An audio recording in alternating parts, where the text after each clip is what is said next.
An important follow-up now to a recent Troubleshooter investigation that left a lot of people in disbelief. Parents being told they have to relinquish their parental rights in order to get the care their children with severe health conditions need.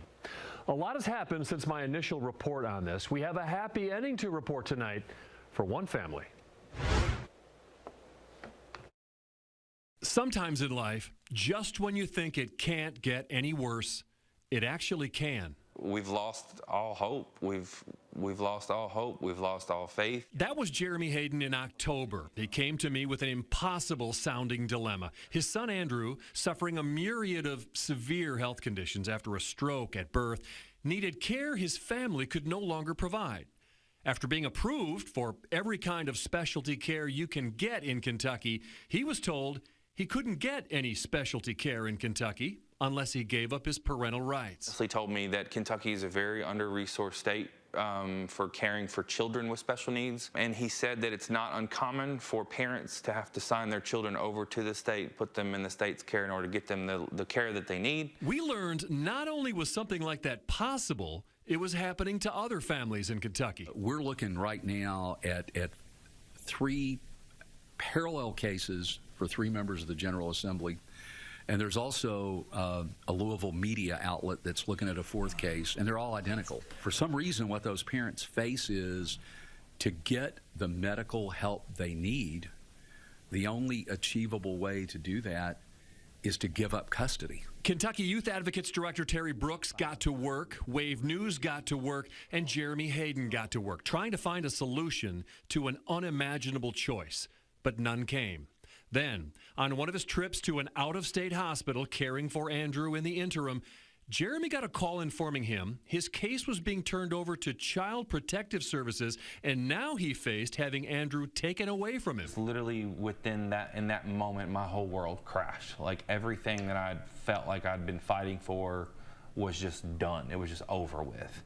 Out of desperation, on a Friday night, he called his state representative, Jennifer Decker. So it was shocking and it was scary to think that this could happen and that I had been trying to help and had not been effective. She made calls to the people in charge. It seemed to me that it was just backwards. If we would say to that caring person, no, you have to give up your rights before we can help you, that just seemed the opposite of anything I would hope that state government would be. Just a feeling of lost and hopelessness and just in a hole that I didn't know how to crawl back out of. And it was then, when he had reached the very bottom of this horrible hole, the light finally shined down on his family. This was at 7 o'clock on a Friday night that they had made a verbal agreement that they were going to enter into a single case agreement with a special needs group home for Andrew to stay in Kentucky, in Lexington, to receive 24/7